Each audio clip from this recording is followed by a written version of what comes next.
There we go. Yes, there's recording in progress. Hello, Laure Jackson. Hello, how is that for? There is a recording in progress. Yes, lovely to be here. Yes, we record these for later. So if you're thinking, what are they doing? We record these for later on, but I usually do it before we come out of the news so I don't forget, and I forgot. There's such grace on this radio channel. Well, do you know what? When this show becomes perfect, it'll be really boring. When it all goes flawlessly, no one will want to listen because they want to know what the mistakes are Andy Boo's going to make next. I think that's half of the fun. Thing is, if you don't own the fact that you make mistakes, we all know we make mistakes. Oh, it's good, and it just frees you up because it's just like, oh well, okay, what can we do about it? And it's just like let's just do that, and otherwise it'd be really stressful. We just don't do stress as much as possible. There's enough stress going on. It's just like, no, let's just enjoy the process, and hopefully folks will come along with us. Now, you'll appreciate this. I deliberately, not really, put in a moment of quiet reflection and pause because I forgot to start the microphone after a song earlier on. So there was a good 15 or 20 seconds where I created an atmosphere of silent reflection. But it depends how you own it. You either panic and think, or you just think, oopsies, on we go. And it's part of it. Which is really interesting when you are doing radio. Okay, under normal circumstances, we need like 15, 20. Look, let's just quiet the world for those moments in time. Kind of like a bit disconcerting, perhaps, for those who are listening, expecting something. But I'm sure that was fascinating. It'd be interesting to see how much more attention they actually paid to you when you came back again, rather than it just being a general. That's the thing about noise and auditory processing. Not saying that the radio's noise, but just audio input. Auditory input going into your ears, when it's there all the time, your brain habituates. That's one of our words, where it's kind of like the brain gets used to it and it switches off a little bit. It's only when something different happens that we focus attention back onto something. So that would have, I think, it'd be interesting to see what your listeners were saying. Did they actually pay more attention to you when you went quiet? Because they were thinking, this is out of the ordinary, this is different, and then paid more attention to you when you then came back in again. And that actually, maybe you should try that as a ploy every now and again. I don't know if ploy is the right word, but yeah. Ordinarily, because what people hear from us is about 7 to 10 seconds after we say it. Normally what happens is there's a silence. The office hears the silence, and I hear the footsteps running up the stairs and think, oops, microphone. So normally by the time they've got upstairs, I've fixed the problem. And anybody listening who might be thinking, do I need to email in? It starts again, you see. But they weren't listening to me today. They were doing something different, which is fine. But it just means I didn't quite get that early warning. It was a good 20 seconds. And it's not like there's no visual clues. There's a little thing going up and down as I talk. So I can see the little meter, the sound thing going up and down. And it wasn't. But the green light was on. And that was enough for me to think, off we go. Oopsies. Hey, look, mistakes are part of life. We have to accept it. I mean, actually, there you go. There's a good topic for today. I honestly never know where we're going to go, where we begin. I don't make plans for interviews. People say, oh, can you research this? No. Why? It's boring.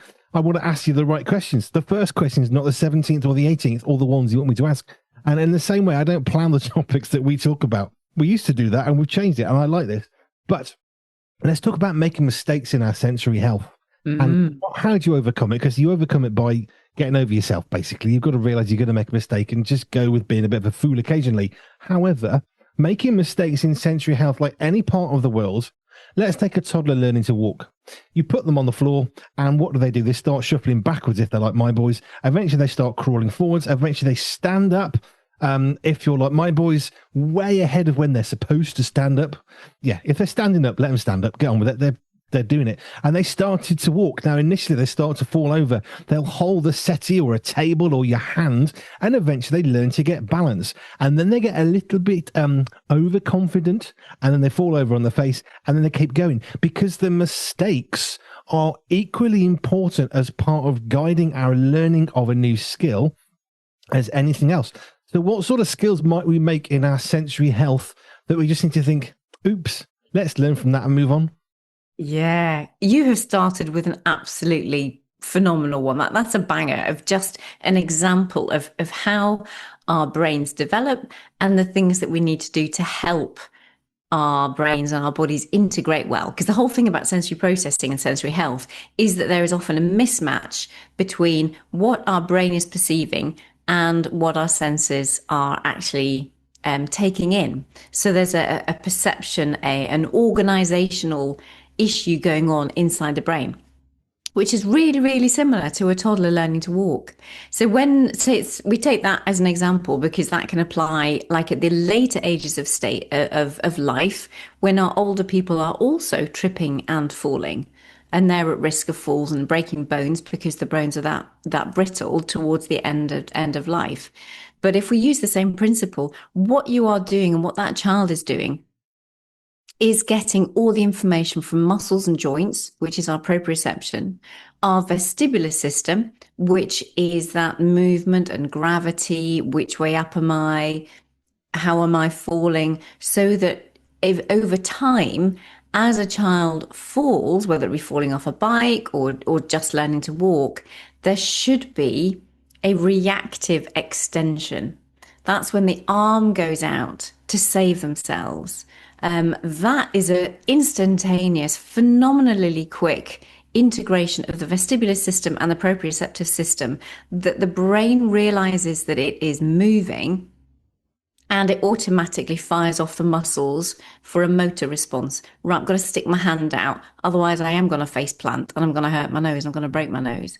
So it's that development of getting those senses integrated that is such a powerful part of our development and looking after ourselves.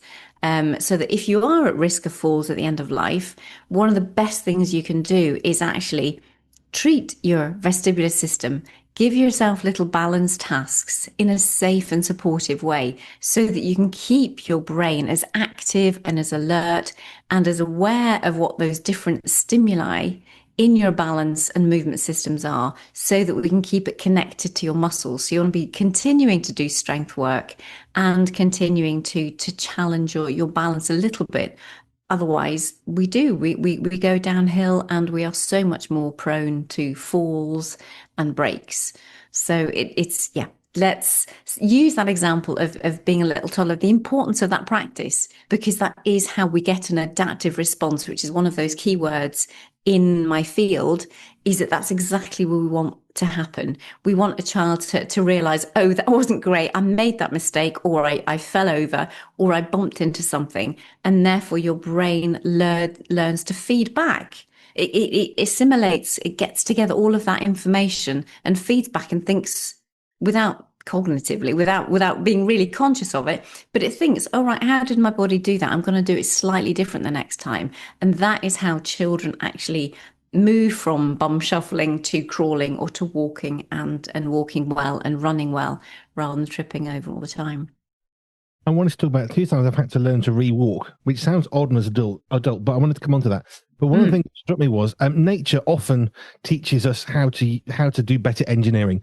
And there's, I think it was one of the US strategic bombers that's like almost invisible on radar. What did they do? They looked at a bird's shape and they copied it. I know that, for example, if a cabriolet, so if it's got a soft roof on a car, I used to think, what happens if that falls over? Well, they've copied nature. They've copied our instinctive ability to want to put our hand out so we don't hurt ourselves. If the car goes over so much rotation, there's a bar normally that sticks at the back of the car as a solid bar that creates a nice, safe environment for you. So you're not going to get crushed as the car flips over. That's using nature in a good way. But I was thinking about something recently for me. So I've mentioned this before, but my sciatic nerve, I got it very upset a while ago. I kind of know what I did to it. It's very easy to do, and it takes absolutely ages to heal. Years for sometimes 6 weeks is kind of your starting point. I'm at 8 to 12 weeks. So, it's what it is. But I've taken to mowing the lawn, which should be a problem because walking is bad and the grass is not level at all. But by holding the mower, I can walk much better and much further and exercise the leg, which is what it needs, which is the one thing you don't want to do through the pain. But because I'm mowing and I've got a little bit of support from the mower, it's helped me to start to heal my leg. In the same way, when I had heart surgery and I was lying down for quite a long time, that was quite intense. But I found myself having to learn to walk again because of my leg. And I thought, well, this is really weird. I'm in mid-40s. I don't know how to walk. What's going on? Well, it's because I had to walk around my leg. I had to walk around my heart, and I was very nervous. That nervousness translated to walking badly. And before long, I realized every time I took a step, I was scuffing the back of my feet, which I've never, ever done, quite hard. And I suddenly realized what I was doing and had to force myself to stop walking that way. And I had to relearn to walk once again. And that's the thing. Even something as simple as, I say as simple as surgery, you know what I mean? It's not like I had a major traumatic event. Like it kind of did, but you know what I mean? But it affected my walking, and I had to relearn to walk. And this is the thing about life. We're going to go through things. We're going to be sort of frustrated and upset, frustrated in the fullest sense of it, frustrated from being, prevented from doing something. And like the toddler learning to walk, you have to learn again. Now, they put their hand out. One of the reasons why older folk will break their arms is because they put their hands out instinctively. And actually what they need to do is to learn to roll, much less damage. But to learn to roll is quite complicated. Sticking your hand out to protect your body, that's instinctive. And that's fine when you're 3 foot tall. When you're 6 foot tall, now you're going to break something. Mm-hmm. Mm-hmm. And that process is just, I'm just thinking about what it is for our older people, and that's having something to hold. You've got the likes of trolleys, obviously. So my husband with multiple sclerosis, it's a phenomenal thing, having something to hold. The way that it can just build up your resilience, your strength, having that little bit of support is an amazing thing. So whether you're walking with with a walker when you're older, whether you're walking, kiddies love to push buggies and they can go with that if it doesn't go too fast. If you're an older person or if you're an adult, you might want to use your shopping trolley or other things that you say to be able to support, like your what do you call it? Thing that mows the lawn mower. It's been one of those days. Those things are so important to help us, because confidence has a massive impact on our skills and our abilities. So that's where part of how I've described sensory health is being calm, content, coordinated, and confident.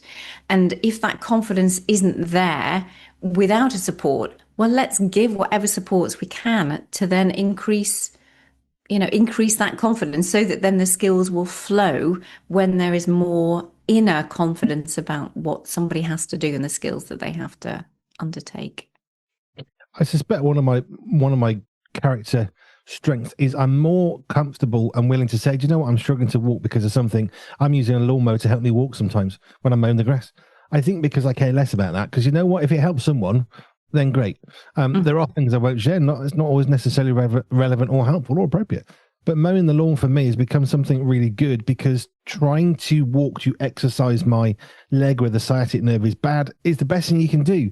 And it's the hardest thing you can do. I watched someone showing you an exercise you could do, and I just thought, you've not had a sciatic problem, have you? Because that's never going to happen unless you're a 22-year-old ballerina. Not getting into that position. Thank you very much. But walking is the best thing you can do. Walking on an uneven surface, I thought would be bad, has actually been really beneficial. But just having the mower, which rolls along in front of me, so I have to keep up with it because it's a powered mower, big garden, means I'm forced to walk behind it, which has really helped, because I'm not concentrating on having to walk. Now I'm concentrating on getting on with walking. It's simplifying my overthinking of the movement of my legs, which is what I keep doing. And it's much easier. And all of a sudden I'm getting some healing. Oh, that's a classic thing that we do in therapy. And that's where we talk about occupational therapy. Physios have a different approach. What you are doing there is occupational therapy, because you are doing something. It has a function, it has a purpose, and therefore it's much easier to concentrate on that rather than your own body. So that is one of our classic ways of treatment, because it's like, we want the brain to be focused on something else that it wants to do, so that the body will instinctively get those adaptive responses and start to heal, which is exactly what you're talking about. And what I also love about the fact that you're using the lawn is that unstable surface challenges your brain again a little bit more, and therefore there'll be different, slightly different nuances in the use of the muscle. So it's not it's like the difference between going to a gym, using gym equipment to work out, rather than say using free weights, or kinesis is a new thing that started at our gym, or the reformer Pilates, or just using your body movements. because it's going to stimulate your muscles in a much better way because it's much more rounded, as in that you're not doing exactly the same position, you're not doing exactly the same thing all the time. There are subtle changes because of the way that the ground will be slightly different, or sometimes maybe even more different. But it just those little differences are so important, and making it functional is just 100%. That's just brilliant. That's exactly what we would do as an occupational therapist. Um, our garden, not subtle changes. It was abandoned for years. We've only got about 60% of it reclaimed to be usable, Wow. which is a beautiful story in itself to see what happens over time. But yeah, it's very not even. I know I've mentioned this many times, but it's coming back as an interesting point, which is that when soldiers went onto ships during the Second World War, flat feet was a massive problem because these are really super fit guys. By the time they're going off to war, they're very fit already, and they've got good arches in their feet, or you can't join the army. And the flat feet was becoming such a major problem on naval ships because, of course, everything is perfectly flat. And these guys are used to walking over rough terrain. You take the rough terrain out, all of a sudden, they've got flat feet. Now, there are some very beautifully gentle ways of fixing it. Then there's the army way, which I'll be honest, I did, because the nice, happy way that would probably be doctor approved, I thought was rubbish. So I did the army way, which my granddad told me. You basically force the arch to go over way too far, which is excruciatingly painful, and fixes it in a few days, which it did. Two of my boys have had the same problem, done the same thing, and it works. The army sometimes knows quite a lot about walking, just saying, and rehabilitation. May not be the approved way, but it works. But yeah, it's if we take something different from our unusual environment, it's quite bad. But like you say, walking on a garden that's really uneven, I don't really think about balance. That's not a problem I have. My problem is it hurts, so I don't want to walk, so I walk badly. So now I've got a really sore other calf because it's been compensating for a painful leg, which as that starts to heal, now the right leg is starting to hurt in a different place. So I'm trying to process that. I know I'm going to get better. It's fine. I'm not worried about it. It's just a bit annoying. But mowing the grass for me personally, I like doing stuff. I hate going to the gym because standing there on a mat that turns around so you can pretend to be running just drives me nuts. I don't run. But if I'm going to do an exercise, I want it to be for something. So mowing the grass for me is a really good form of exercise because I'm actually doing something. And when we finish, we can sit out, have a barbecue, have a beer, bacon butty, whatever. And we've got beautiful grass. And the reason is I've mowed it. So it's not just the exercise. There's a sense of satisfaction after it as well. I was just thinking that it's the satisfaction, and also that you don't have to then get in the car and drive home. You are home. You're there already. So if you want to get a drink out the fridge, then it's just there for you. The satisfaction of doing it and the reward of having done it is so quick. All of those things are key if you are trying to get someone to do something different, to try and look after themselves, their sensory health, their emotional health, their physical health. All of those are key elements in getting something together. And that whole package is just gorgeous. And I love the fact, yeah, you can have sit and have a barbecue and enjoy it. And for me, I love cut grass. I love the smell. So it would just be just a wonderful thing. And you've got the sunshine, you're outside. If you're not bothered by insects or by the wind or by the sun or whatever else, and if it's not raining, all those extra sensory elements come into it. And it's a really lovely thing. Really lovely thing.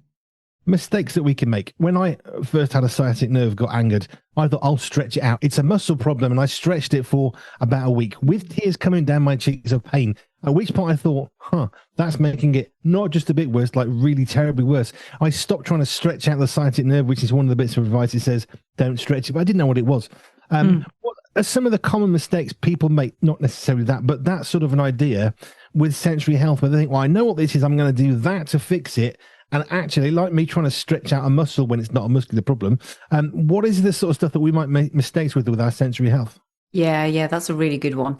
It's the what we class as the sensory seekers. That's the one that I see more than anything. So you've got the individuals who are wanting to climb and they're up on the windowsills and they're jumping off, or they're bouncing on the sofas, or they're running around the class, or they're just really really on the go at work. They won't sit still for a meeting. They're out. They need the loo.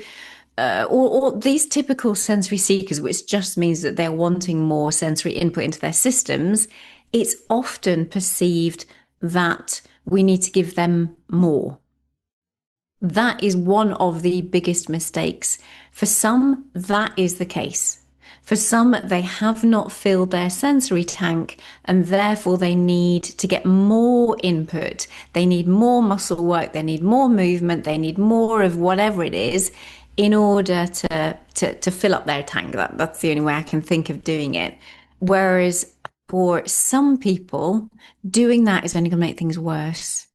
That is one of the biggest mistakes, that we need to actually pull back of giving them the intensity of that movement and have a look at what else is going on, because we need to treat that in a different way. And if you do it in a different way, then those behaviors stop. So there's there's really two ways of going about things, and with the typical, all the Facebook stuff and all the YouTube stuff and all of that stuff, we'll be saying, oh yeah, feed them more. And I do say to some people, absolutely feed them more, give them the right intensity of physical input, of touch, of sights and sounds and smells and so on. But the classic mistake is to do that with everybody. And that is utterly wrong, because you can make things a lot worse and a lot more difficult for other people. And we actually need to pull back and remove certain sensory input to stop the behaviors and not feed it. Now, when my children were much, much younger, I'm not going to say which one it was, but Stephen had this wonderful little climbing frame at home in our lounge. We had an armchair. Just to the side of it was like a wooden toy chest. I've got it in the studio. It's still in use. And he used to climb onto the little wooden chest, which is about, I don't know, about 8-10 inches high or something. He'd climb onto the arm of the armchair, roll into the seat, and then climb off and do it again. He did this for hours one day. And it was great fun. He had so much joy. You could just tell. He was like climbing in the house on furniture. It was perfectly safe. It was great. It was wonderful to watch. And then he got bored and went on to something else. Now, that's quite normal. I guess one of the problems is the child that does that for several hours, but then does it for several days, because it's not actually meeting their sensory needs, I guess. And what they need is probably something more that's going to strain muscles much, much more. So that's when I guess we need to be cautious of, well, don't feed it, because that's not necessarily helping. Now you're just burning them out, perhaps physically, without actually helping them to feel satisfied they've got that sensory need, like listening to louder music. I like louder music. I like bass. I don't like too much for too long. I like heavy metal, but not all the time. So it can satisfy me for a while, and then I want something different. I actually got my family to listen to classical music. I was stunned they actually let me do it, because I actually have a joy of not just thrash heavy metal. I like classical music as well. And they listened to some, and it was different. Jo was sitting there trying not to drum her fingers and do anything, because she wanted more than the classical music could provide, but she was enjoying my enjoyment, and that's fine. But that's the thing in a family. We're going to have different desires, interests, things that satisfy me in terms of music might not satisfy somebody else, and that's okay.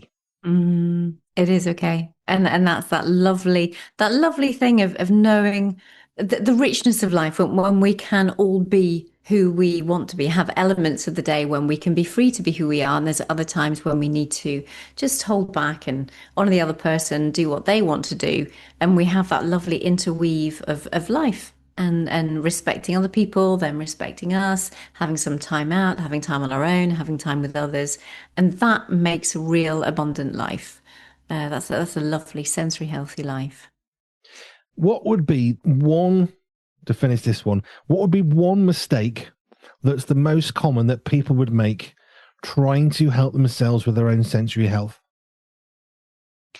Doing it without an assessment, trying to figure it out for themselves when there's so much more. It's so much deeper than people realize. And don't go to Facebook, don't go to YouTube unless you go to my channel. But even then, I cannot do it in the same way. And we can't get you a full assessment. We can't work out who you are, well, how you are so uniquely, fearfully, and wonderfully made, until we actually get a proper assessment. And you really need a skilled professional to be able to do that. That there are basic things that you can do, and that's great. You know, we want folks to be able to take what they're inspired to do from our conversations and other things that they get online or otherwise.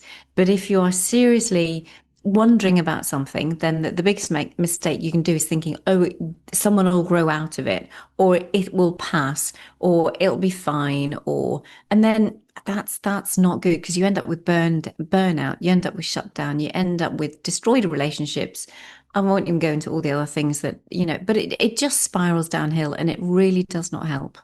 It doesn't take much to get a proper assessment. So yeah, do be in touch.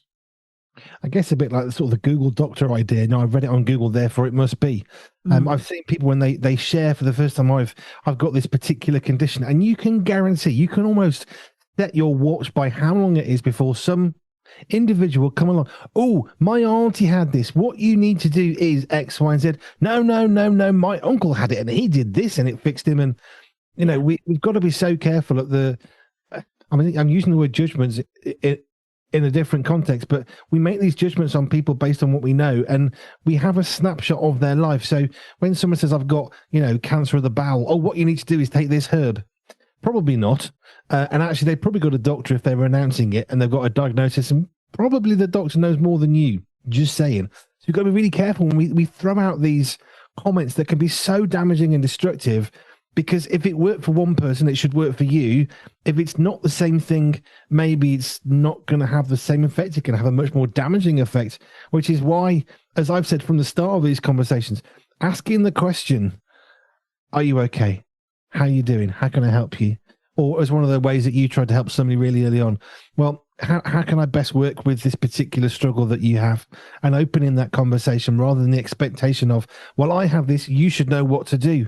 Well, not really. I've worked with some children who came in with headphones over their ears one time, and I sort of thought I knew what it was, and I was correct.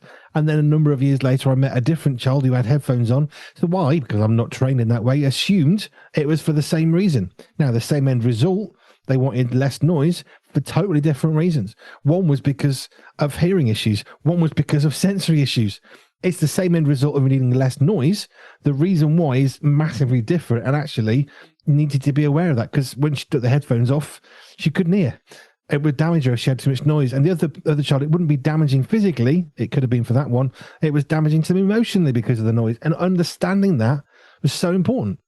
Yeah, yeah. I was speaking to just a group of adopted parents, and trying to explain that the only support that they had previously was someone else who had connection, had a neurodivergent child, and were just bringing the things that had worked for them to the group.